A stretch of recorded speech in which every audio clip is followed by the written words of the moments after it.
Right.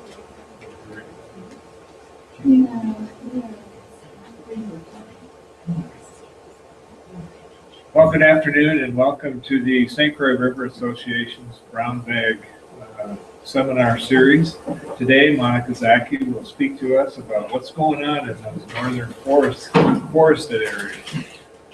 Monica joined the St. Croix River Association staff in 2012. She has extensive experience in computer-based modeling, ecological restoration, computer-based mapping, ecological restoration, and multi-stakeholder project implementation.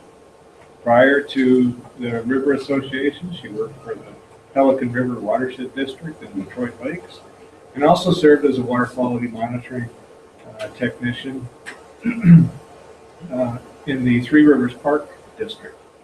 Monica graduated from the University of Minnesota with a bachelor's in natural resources and environmental studies. So without further delay, I present Monica. If somebody wants to get the lights or a light, that would be great.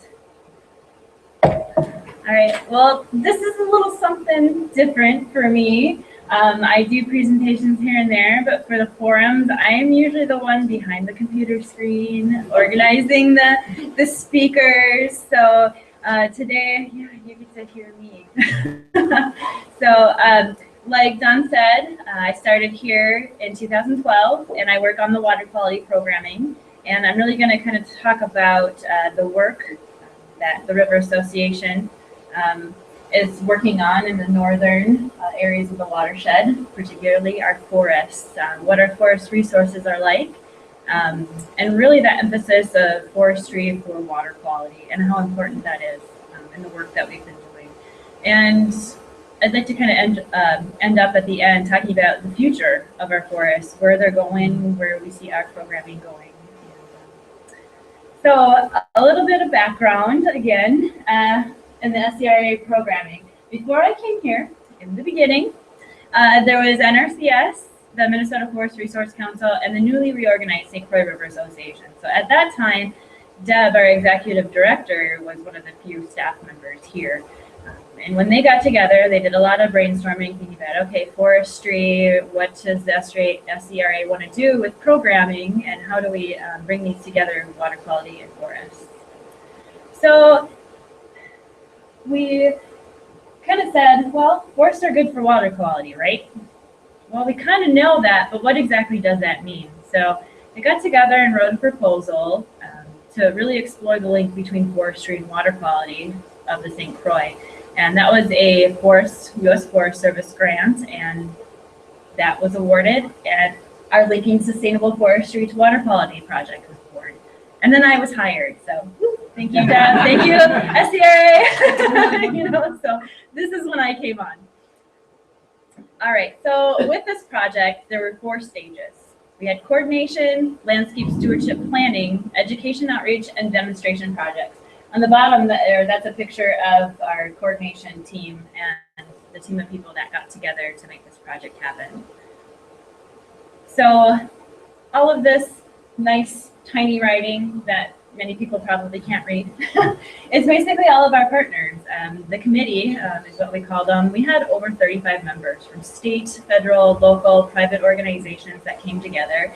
And at any one time, we really had a packed room to work on this project with Minnesota Forest Resource Council, Wisconsin DNR did a lot of the plan writing. The River Association came in to do the project coordination, as well as a lot of the outreach and demonstration sites. And the Nature Conservancy was there. Some of maybe the other people in the crowd had some input as well. So, in fact, yay, Nature Conservancy just walked in. I was just talking about you guys. So, welcome. All right. And so one of the things that was so crucial and really worked out so well in this project is that we worked across political boundaries, looking at the landscape and the watershed type approach. We worked across county lines, we worked across state lines, we worked across pretty much every boundary within the watershed. And we also were able to work across disciplines. When I first started, one of our first meetings, I didn't know what I was doing. You know, I was assigned this task of saying, okay, here's the project, go and do it. And I was like, okay, so I still didn't really know all the partners, and I was able to schedule this meeting, and about 8 people showed up. I was like, okay, there's a beginning. So, and eventually that grew to that 35 member team. And we had representatives from water resources on the team that represented forests, wildlife, fisheries, and recreation. And throughout the project, how important it was and how they're all linked together. So that team overall guided the project development and had input in the planning phases, demonstration, and education. So we kind of worked really well together. So onto the landscape stewardship planning. I will give you a little disclaimer. I didn't write the plans. I know them pretty well. There's a lot of data that goes into it. The Minnesota Forest Resource Council did a lot of data collection. And so if I can't answer your question, if you have questions, feel free to ask whenever you feel fit. I will get information to you. But basically, the State of the Forest report looks at the St. Croix River Basin and looks at how forest lands have changed over time, beginning in the mid to late 1800s, pre-settlement, and then we went all the way up until about 2006. At the time this report was written, that was the most recent holistic land cover data.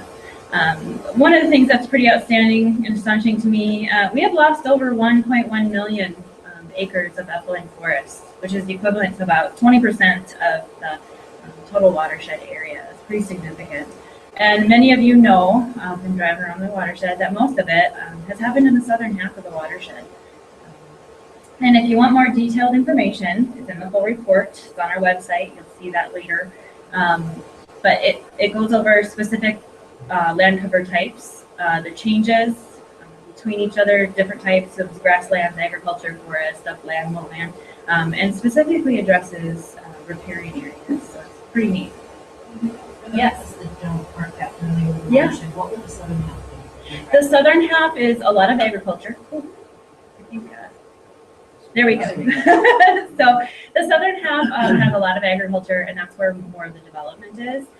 This map really shows, well, the red areas are the greatest forest loss. And I don't know, it's kind of hard to see those numbers, but the red area, they've lost 50 to 64% of upland forests.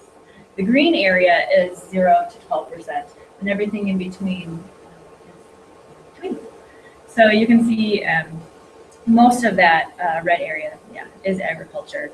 And then on the Minnesota side, we do have a little bit more development in urban setting. Where are we? Okay, we are right about, let's see, there's Burnett County, here's Polk, St. Croix, so we're about, I believe about there. So kind of in the middle, lower end of the middle. So landscape stewardship plans and planning. The team that you saw before, they went ahead and they decided, all right, let's go ahead and pick 2 sub-watersheds to write these landscape plans in. And so given the people that were around the table, given the forest resources where they're at in the watershed, we decided to pick the Yellow River and the Kettle River sub-watersheds. And the purpose of the landscape stewardship plans are really to look at a landscape holistic watershed approach on a large scale. And it's really meant to be a planning document for resource professionals. Anybody can read them, but they're really, really, really long. And so they really exist to cover lands and planning for lands that aren't otherwise planned or managed. And when I say otherwise planned or managed, I'm talking about forest stewardship plans, on private lands, and lands that actually have management strategies, priorities, goals, and how to obtain those. So the majority of our forest lands are not managed. Private forest lands are not managed with forest stewardship plans. So this is kind of a way to give an idea of what to do and where to go with all those gaps on a larger level. So there's 3 components of these plans. Really looking at where are we? Where exactly do we want to go? What is our vision for the St. Croix? And how do we get there? So beginning with where are we? A little bit of this can be found in that State of the Forest report, but it's also reiterated specifically for the Kettle and specifically for the yellow watersheds. What's the physical study? The land cover, ecological features, and water quality, just to name a few.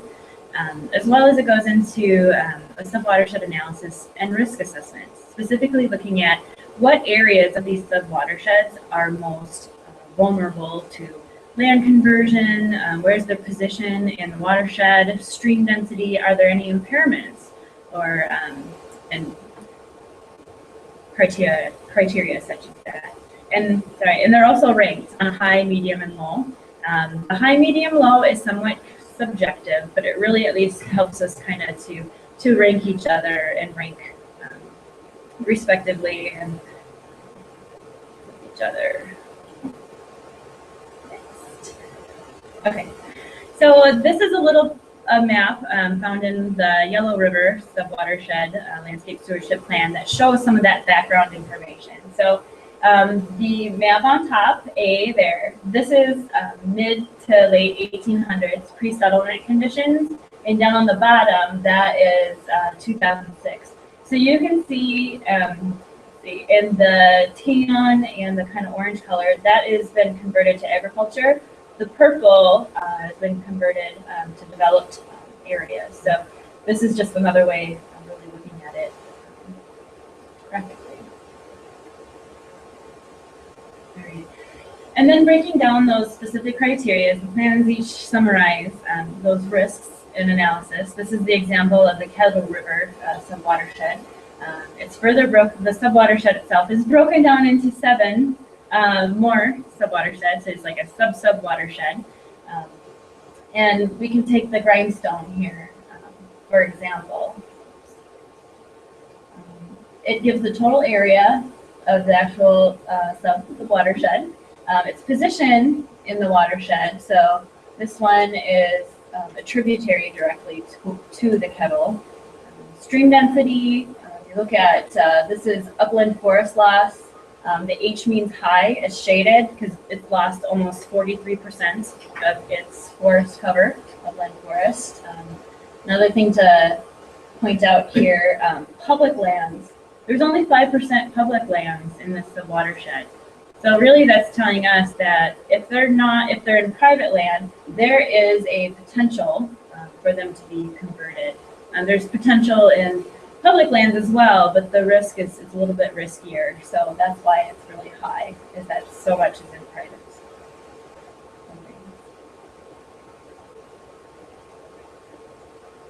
Okay. And this is a map. It's got mapped out some of those sub-watersheds within the Kettle. You can see here, this is that grindstone. It's one of the highest ranked risked watersheds there. So this really helps resource managers to kind of focus on where should we really be looking and strategize and prioritize some of our work.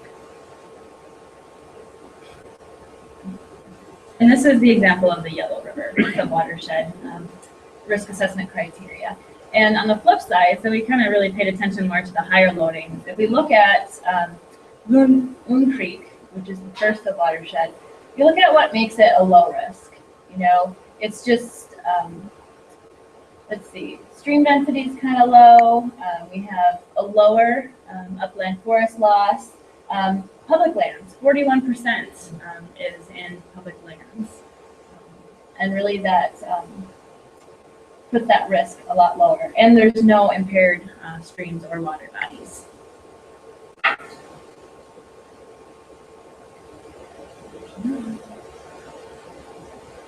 Oh, I hope the battery's in. Okay. So this is a map version of that table. The Loon sub-watershed, that's number 6 up here, to give kind of a relation. All right, and then the plan even further goes into a little bit more detail. Number 6 here, this is that low risk sub-watershed. This is just detailing what the current land conditions are. And remember I said it was like 40-some% that is publicly owned. Those are the cross-hatched areas. And so the plan actually starts to get down into a little bit more detail if you want to know specifically the layout of those watersheds. Can I just? Yeah. I'm having a hard time focusing with this map. Okay, sure. Where are we? Where is it? Okay, sure. We are, so this is the yellow, which comes in, well, here's Burnett County and Polk. So we're up, you know, let's see, so you're looking at Highway 70, you know, it's going to come in mid-range. And so pay attention to number 6. So that's one of the sub-watersheds within the yellow that's been further dissected into land use and strategies. The ender is Yeah, let's see. Well, yellow. Yeah.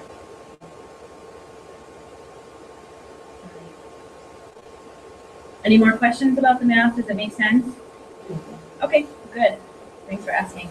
And then, oh, wonderful plan details, small words. This further just gives some statistics to explain that map and how they arrived at that risk assessment rating. So we kind of know where we are. So exactly where do we want to go? So, okay, good. You're paying attention. Yeah, okay. I wouldn't mind being there today, but we're not talking about that. So let's go ahead and talk about the vision.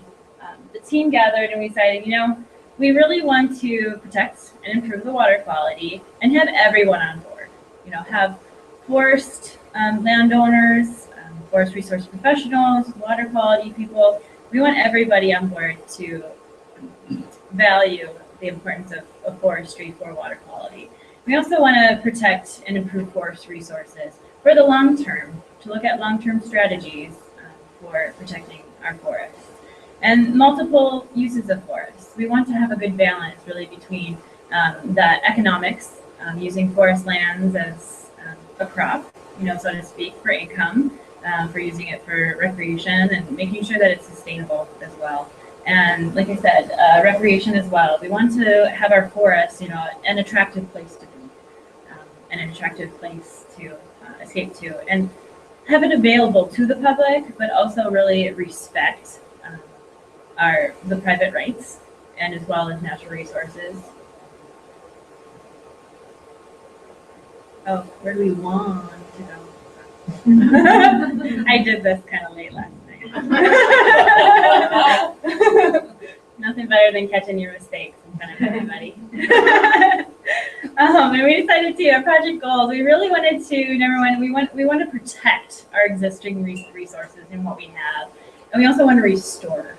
You know, it's a protection and a restoration strategy and goals. Improve what's already been impaired.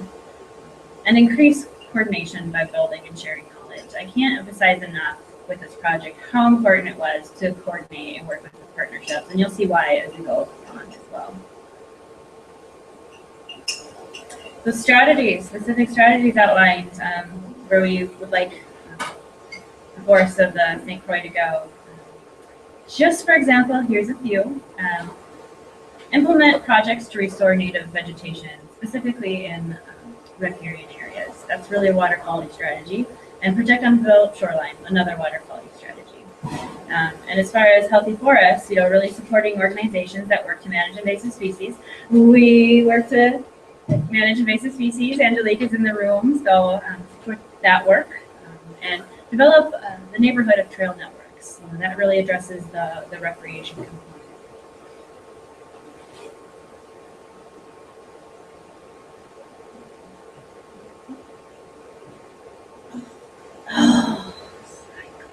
All right. I don't know if it's the batteries or the direction, like it's not hitting them. But, all right, so it did go ahead and move. Oh, okay, all right.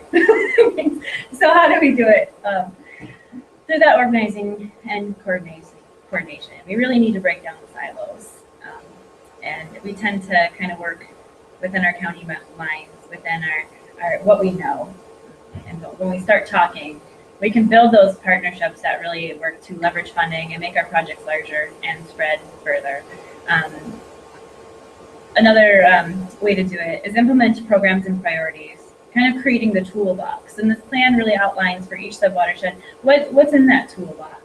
You know, is it forest stewardship plans? Is it programs through Natural Resource Conservation Service? And it goes kind of in those graduated levels. I think it's okay. I think okay. it's how I... Back. Okay, thank you. Thank you. Come to my rescue. I appreciate it. And funding. You know, how do we do it specifically? Where do we find the funding? And there's a list of resources, whether it's federal pools like the U.S. Forest Service funding, state programs, foundation type programs, to really get the work done. And it's really important to be able to engage the communities. And specifically, we put some focus on outreach to leaders. You know, we want to outreach to landowners, but a strategy, you know, looking at what if we, you know, really target those decision makers and those leaders to help trickle down the message. And then more specifically, each of those sub-watersheds that you saw in that risk assessment, the really small ones, they also detail tributary resource concerns and challenges, what some specific priority strategies are, and as well as it even goes to identify the practices and specific activities to focus work. So we ended up, with each of these sub-watersheds, the yellow and the kettle, everybody broke into which watershed they're in. We sat around maps for a couple meetings, and we looked at, you know, this local knowledge. What do we know? What needs to be done? Do we know any landowners? Is there anything on the horizon, you know, coming down? So we were able to come up with, this is just an example of the, you know, top 10 in one of them. We were able to put together project name, a little brief description of what needs to be done, as well as who would take the lead on that. And so that kind of gives us that little to-do list. And this, for example, is the yellow, and where all those projects are located in the yellow, and they correspond with a table of who the partners would be and what work to do. Okay. So this is what I really, really love and enjoy, part of the outreach and the education. Now we're going into my field. So you can drill me with all the questions here, I know.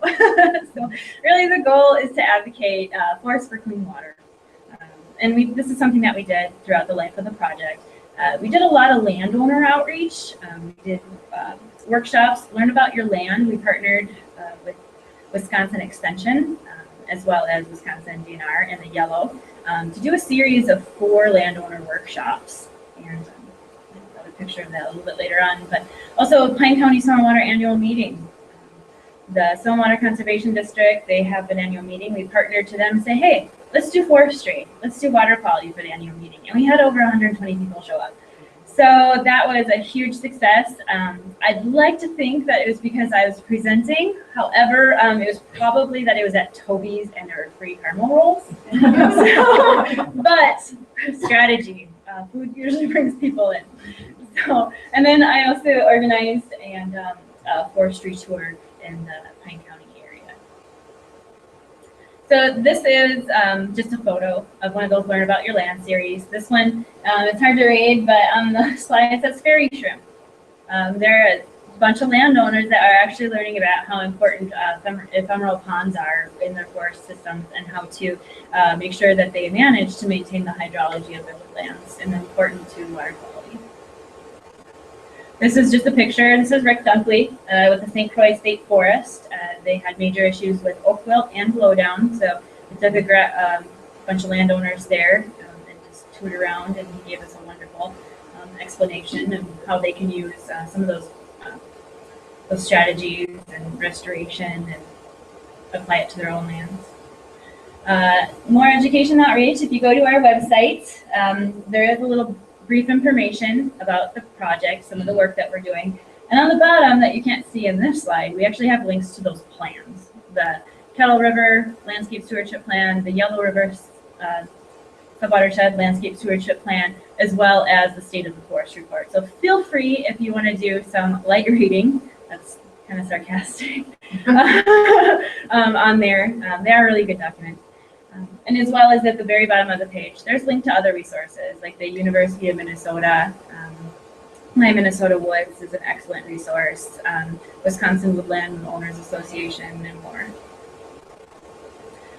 We decided, hey, you know what? We also need to look at, it's not just landowners, you know, for training and the education and outreach. So we said, you know, we can do this conference. Why not? Let's go big. And so we decided to put together a Upper St. Croix River Basin Forestry Conference in Hinckley. It was February of 2014, so just over a year ago. We brought in researchers from all over. This is Stephen Sebastian with the U.S. Forest Service Research Station in Grand Rapids, talking about forest hydrology. Okay, and then on the left, Stephen Handler, he came down from Houghton, Michigan, the research station up there, to talk about climate change and how that affects our forests. And then we had a gentleman come and talk about the blowdown area from Minnesota DNR, Jeremy Fossey. And so we wanted to also see if there's any tools, you know, and what we can do to help enable our forest resource professionals to further management on the ground. So this was a little side spin, still a U.S. Forest Service project, but our funding, but kind of in a different geography. So we wanted to look at training for forest resource professionals, specifically for small acreage planting. You know, what do we do with all those landowners that have very small, small parcels? Forest stewardship plans, they take a little bit of time, you know, they require a little bit more money, and they're only eligible to people that have greater than 20 acres of land. And so what do we do with all those small ones that are selling and parceling off? So we decided that, you know, maybe there's something, and also continuing education credits. That was kind of our strategy to get a lot of the resource professionals buy-in. All right, so what this is, I worked with the Minnesota Forest Resource Council to create and to recreate this template for a small acreage forest stewardship plan. So it really goes, this is an example of one that was actually done. It gives a little bit of the property overview, the top 3 goals, and more, but what the landowner really wants for his land. And then inside, this particular one covers land cover types. So there's a nice map that delineates all the different land cover types on the property. And then each box in orange really talks about that cover type, what the recommended practices are for it, and let's see, you know, control and a lot of them have components of how to control invasive species in them, and then other significant features. And then this is the back page. So this is really only 4 pages. It's nice, just a nice little tangible handout. There's a component of a practice schedule, looking at the different cover types, the timeline, and the actual specific practice description. And then additional resources. Where do they go for either cost share programs, who's in their county, who is the local contact, DNR office, and all that information is on there. So this is something that the Minnesota DNR, when they go out and they do their site visits, they were really excited to be able to put their information into something that they can use and leave with the landowner. And for very relatively low cost, you know, compared to a full-blown stewardship plan. And we've been kind of playing around a little bit with some additional templates, looking specifically at biological diversity as well as stand health and timber, depending on what the overarching goal of the landowner is. Okay, demonstration sites. So as part of, you know, the work and what we are funded is to show some on-the-ground projects that link water quality to forestry. So one of our picks, we wanted one in the Kettle River area and then one in the Yellow area, Robinson Park. It's in the city of Sandstone. It's a premier ice climbing park. I don't know if any of you have been there. It's right on the Kettle. Lots of kayakers come in and out. Great park. It has a major buckthorn, no surprise, garlic mustard, and invasive honeysuckle problem. And we were allocated about $6,000 for each of these demonstration sites. And I learned pretty quick that if you want to do something for $6,000, demonstration site, they laugh at you. So like, that is way, way under. So, so what we really wanted to do is like, okay, well, if we're gonna do something with $6,000, let's see if we can build upon that, because we want to do it right. And so we were able to, in partnership with the city of Sandstone, apply for a clean water grant to the state of Minnesota. And so in the end, and with City of Sandstone funding, we're over to leverage almost $50,000 to actually do a long-term management plan to control the invasive species, as well as some actual restoration work. This is just a picture of some of the buckthorn removal. I mean, there are stacks and stacks and piles of this buckthorn that they are over long-term gonna treat.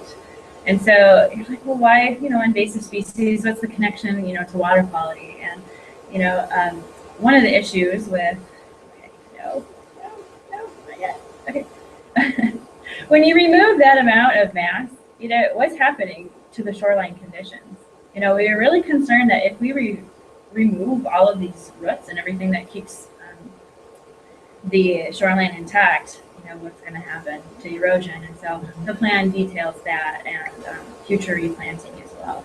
So that's kind of that link too. That's really important to have those healthy forests to keep soil intact, as well as there's some studies out there that are showing the concern and the connection between canopy water droplet interruption.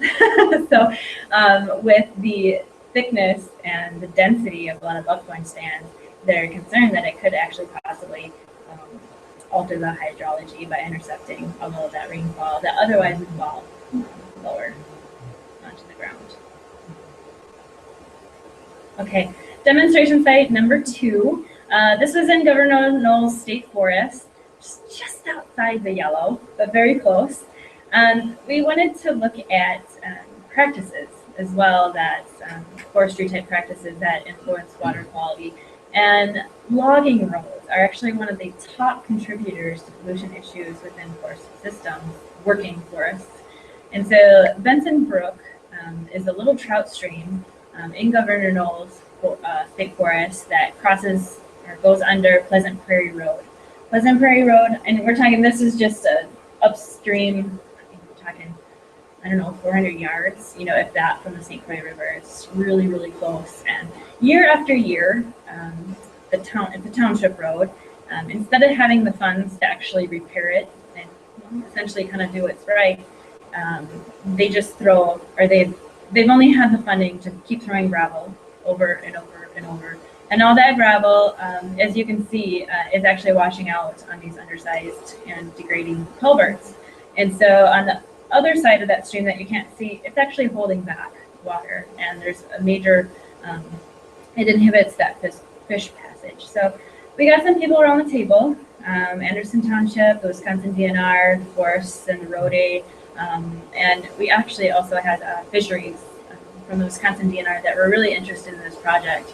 And so we were able to take our $6,000 and leverage them into about $35,000, $40,000 to actually replace the culverts with much more appropriate size. And this is just last October, before snowfall.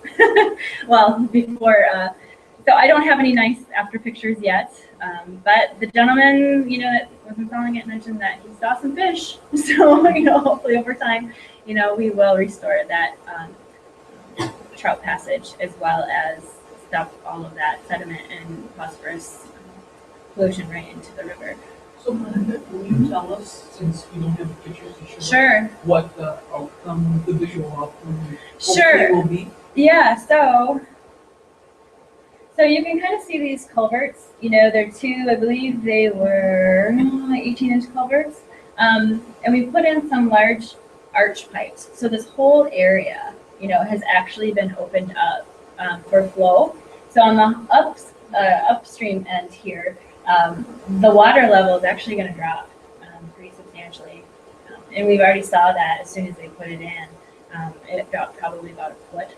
So, and you can't quite tell right here either in the picture, but there's a good foot from the bottom of the water level to the bottom, or the top of the water level to the culvert. And most of the time, because of that as well. This runs strong, and there can't be that fish passage. So hopefully it will totally eradicate the sinkholes, so we won't have that.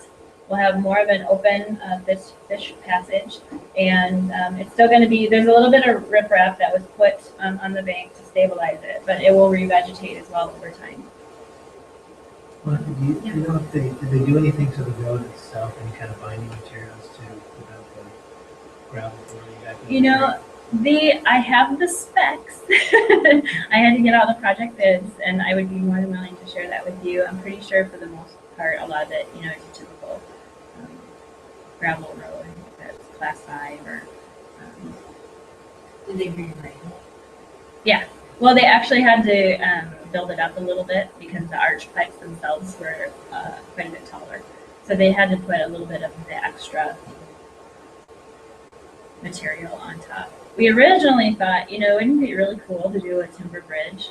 That's something that has been done in, I believe, Chippewa National Forest, as well as up north in Iron County. And it's something that works really well. Timber bridges have a very, very long lifespan. And we thought, hey, forest industry, timber bridge makes a lot of sense. But we quickly found out that it started to really exceed our budget. And a lot of that was because we don't really have the infrastructure in the county to install those. Up in Iron County, it only cost them $9,000–$10,000 to put a bridge in because they've got the equipment, they've got the knowledge, they've got the material to build it themselves. I got quotes for a prefab bridge that they can come and install, and to even get the equipment up there to install it, it was like double the price. So the bridge itself was, about 20 grand, and then you double that and add a little bit on. And it would have taken somebody to come up from Chippewa County to have the equipment to even do it. So then you ask yourself, well, is it such a good idea if it's going to be, that expensive? Not really. Is that practical? No. So, but the whole idea of making sure that these culverts on forested roads are appropriate sized, and they're not, and to be able to effectively replace degrading ones and keeping up on that. So the township, had about $2,000, and they would have just used that $2,000 to put rock on top, or gravel, and we had about $6,000, and then the Wisconsin DNR came in and really put in the bill for the rest of it. Gary. Was it somebody on your committee that was aware of this problem? How did Yeah. you find it? Yeah, actually, I think that was the great thing about, the partnership coming in, to a room. The actual contact from the state forest wasn't on the team, but there was another person on the team that said, hey, I know of this project, and it was one of those listed as well in our area. So, yeah. It was great. It took a little bit of digging, to find somebody who was ready to install a project. A lot of time they take many years, of talk.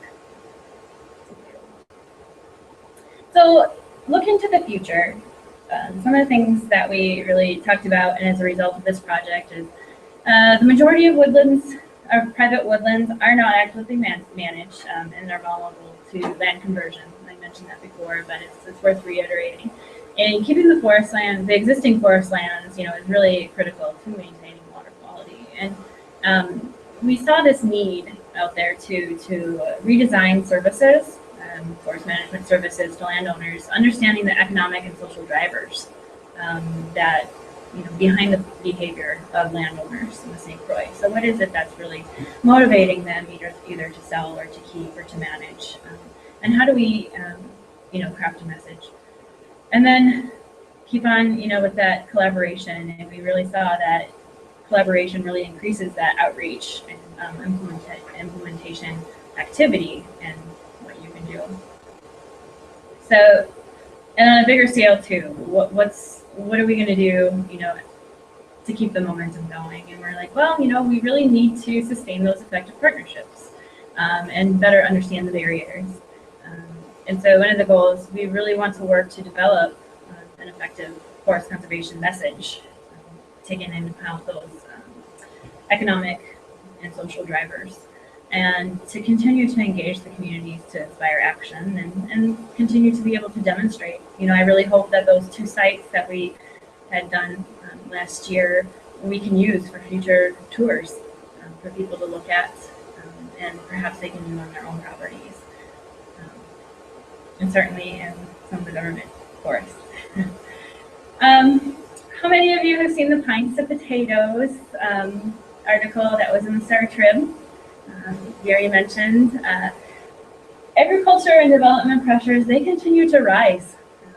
As commodity crop prices, they change, they fluctuate. It drives a lot of land conversion. And so this is actually happening in western Minnesota in sandy soil areas. I believe it's an area around Wadena, Detroit Lakes. They're looking at a conversion already of 42 square miles that have been cut or at risk of cutting to put into potatoes. And so in this situation, potatoes is a driver, but any agriculture is really a threat. And we're seeing it happen as well in the central sands in Wisconsin. And we have some pretty good sandy soils. They're not, in my opinion, and a lot of people, they're not best suited, for agriculture, but money talks, and so we really need to look into what are the true risks, for our watershed and land conversion. And actually stole this. This graphic I saw in a different presentation not too long ago. I was like, oh, it is so true, and illustrates that we focus a lot on restoration, and it costs a lot of money, and it's very appropriate to focus on restoration because it's needed. But in reality, it only takes an ounce of prevention, and that's worth a pound of cure. A lot less resources to go into prevention than it is to fix the problem. And that's why, having a good balance between protecting our forest resources and cleaning up and working with agriculture and development is so important. And so we've been working on a proposal. We're titling it Keeping the Woods in the North Woods, to keep that coordination momentum going, and to actually look into making that case, economic and socially. What's the truth and the economics, the social barriers, through surveying, working with landowners, as well as looking at some of the data, synthesizing it. How is it spread, and actually putting some numbers behind it.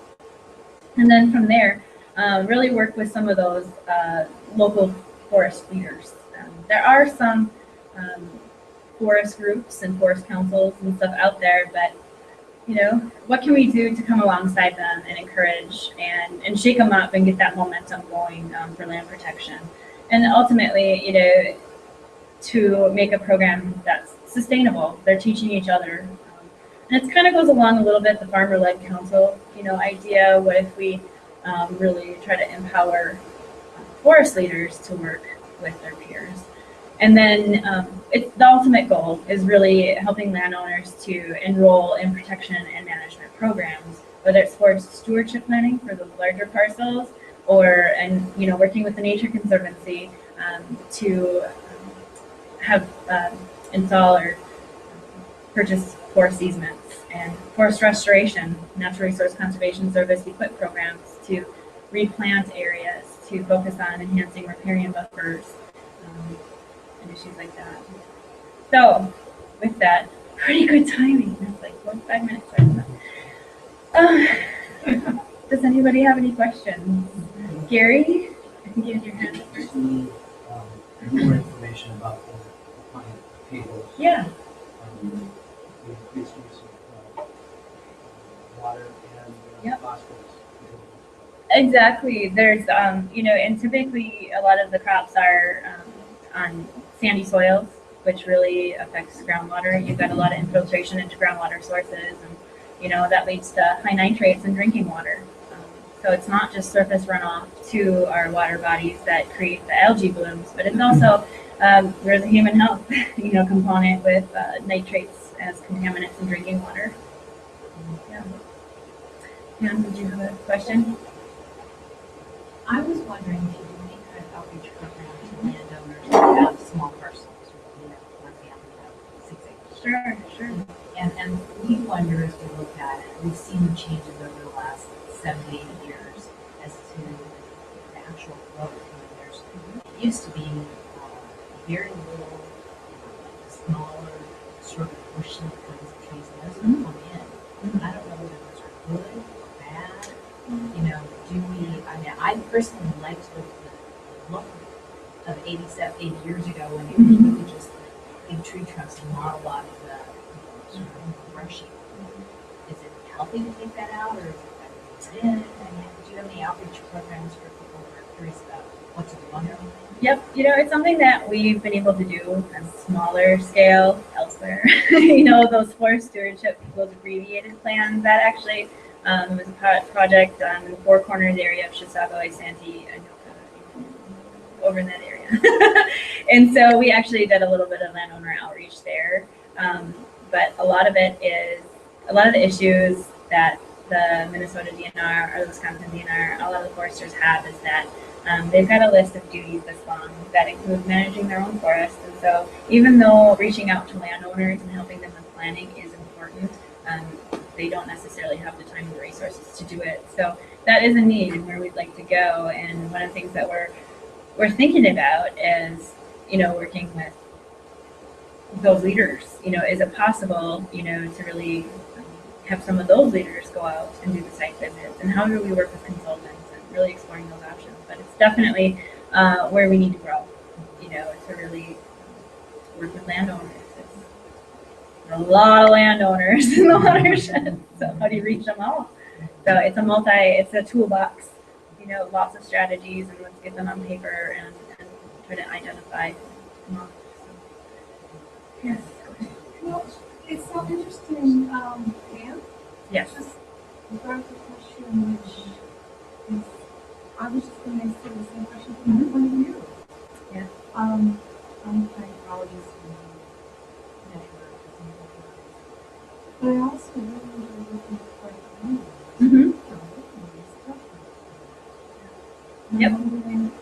And, but, you know, and my question was going to be, you know, what kind of outreach for private Sure. landowners? And you just asked the question. Yeah. But I thought, Yeah. could there be some collaboration or some demonstration? Let me get your number. We'll be in contact, you know, join the conversation. You know, Yeah. at least Yep. do a handful of this. Mhm. They're available. Yep, I think that's the next. I know, especially in Minnesota, the DNR is really trying to ramp up some funding to use those templates as part of this toolbox. So they're working on it. I would love to see, you know, a product that I worked on actually in people's hands. It's something that, you know, we can certainly share, but to actually have it institutionalized would be pretty cool. So, yeah. Randy? Oh, I just want to say again, it's a template. I think that's a big help for Yeah. someone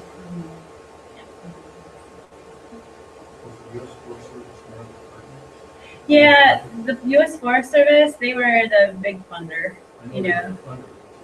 They were there. Yeah, they were there.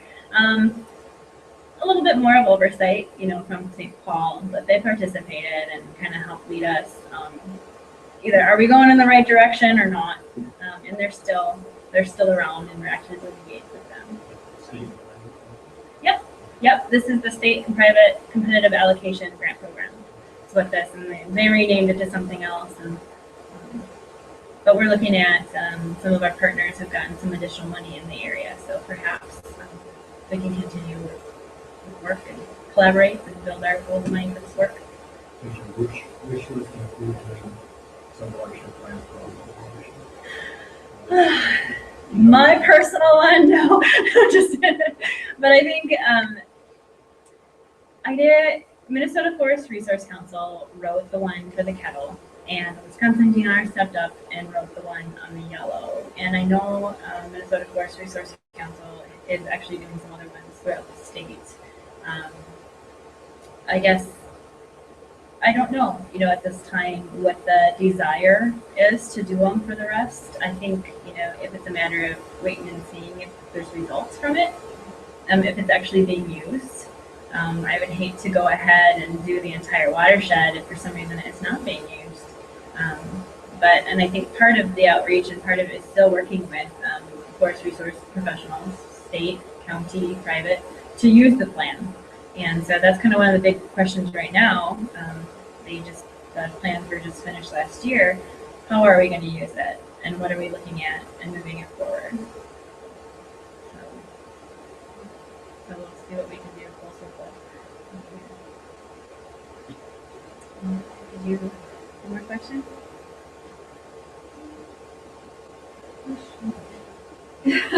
How does this, what's the basin plan? They're very supportive. I think one of the reasons why, I guess, I don't know if easy is the right word, but really when we jumped in, to this type of work, it was so fitting, just because there's a lot of attention to ag lands and ag land BMPs. Management practices to reduce phosphorus, and the TMDL, total maximum daily load, that the basin team was so involved and instrumental to write it. Most of those cleanup issues are in the south part of the watershed, and it doesn't give much attention, to the protection. So, a larger conversation with the SCRA is how are we involved and how can we be involved in both. And as our organization continues to grow, we're working on, what we can do to help facilitate some of the agricultural, work. But to kind of jump into water quality programming, this was kind of an open door. So, yeah. Any other questions? All right, thank you.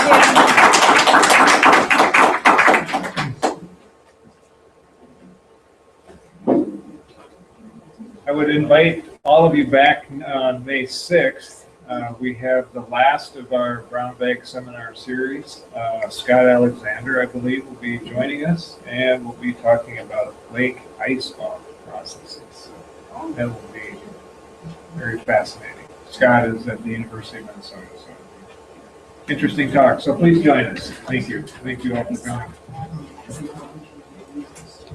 coming.